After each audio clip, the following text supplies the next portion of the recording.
स्वतंत्र झारखंड में नक्सलियों और स्प्लेंडर ग्रुप के खिलाफ पुलिस बड़े पैमाने पर अभियान की तैयारी में है। इसके साथ ही 15 अगस्त को लेकर भी पुलिस अलर्ट मोड पर है। आज हुई मीटिंग में पुलिस पिकेट की सुरक्षा बरकरार रखने, नक्सली क्षेत्र में कम्युनिकेशन बेहतर करने, जवानों को सुविधाएं देने, सड़क बनाने और इंटेलिजेंस कनेक्शन बेहतर करने पर चर्चा की गई है।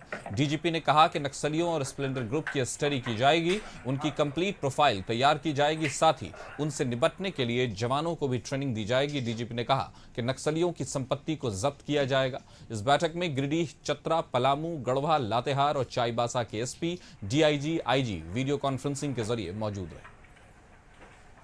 15 अगस्त में एक होता है स्पेसिफिक इंटेलिजेंस, एक होता है जनरल अलर्ट। तो हमारे को अभी तक कोई ऐसी स्पेसिफिक इनपुट नहीं है कि किसी पर्टिकुलर एरिया में कोई पर्टिकुलर घटना घट सकती है, घटी है या ऐसा कुछ हो सकता है।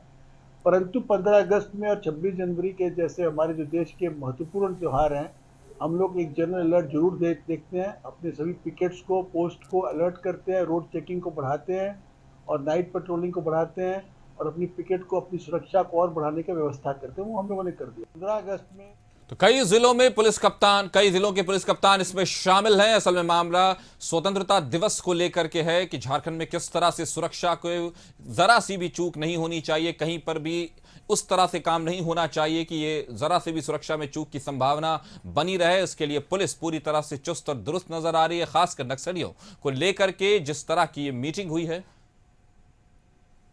इस खबर पर ज्यादा जानकारी के साथ हमारे सहयोगी नैयर हमारे साथ जुड़ गए। नैयर, पुलिस चुस्त दुरुस्त पूरी तरह से मीटिंग्स और अलर्ट का दौर जारी है, क्या कहेंगे?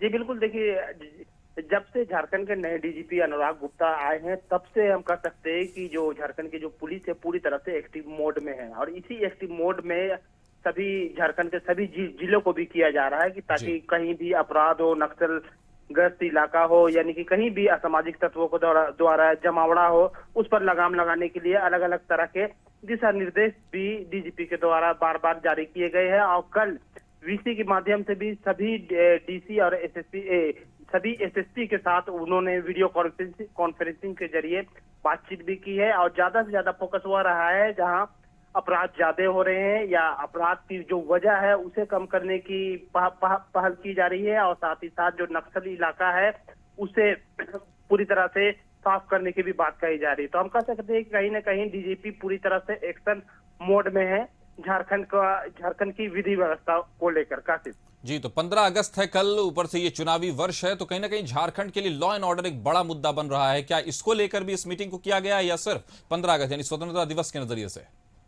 देखिए, नजदीक में स्वतंत्रता दिवस है और साथ ही साथ कुछ ही महीनों में चुनाव है, इसीलिए जो अभी जो तैयारी जो की जा रही है वो एक तरह से हम कह सकते हैं कि वो चुनाव के मद्देनजर भी तैयारी की जा रही है। और अभी फिलहाल जो स्वतंत्रता दिवस है उसके लिए भी एक तरह से एक तैयारी की गई है कि किस तरह होटलों में जांच की जाए, आने जाने वाले लोगों पर नजर रखी जाए, यानी कि जो जितने भी झारखंड के पुलिस है वो सभी स्टेशन, बस स्टेशन और एयरपोर्ट हो, सभी जगह निगाह रखे हुए कि असामाजिक तत्वों से कैसे निपटा जाए। और साथ ही साथ लॉ एंड ऑर्डर को एकदम मजबूत करने की कवायद में झारखंड पुलिस लगी हुई है। क्योंकि डीजीपी ने कहा जा सकता है कि पूरे झारखंड की पुलिस के साथ मीटिंग की है और सारे जो जरूरी काम है, खासकर नक्सलियों और स्प्लेंडर ग्रुप को ध्यान में रखते हुए स्वतंत्रता दिवस की सुरक्षा के नजरिए से एक अहम मीटिंग मानी गई। हमारे साथ जुड़ने के लिए नैयर आपका शुक्रिया। खबर पर नजर बनाए रखें।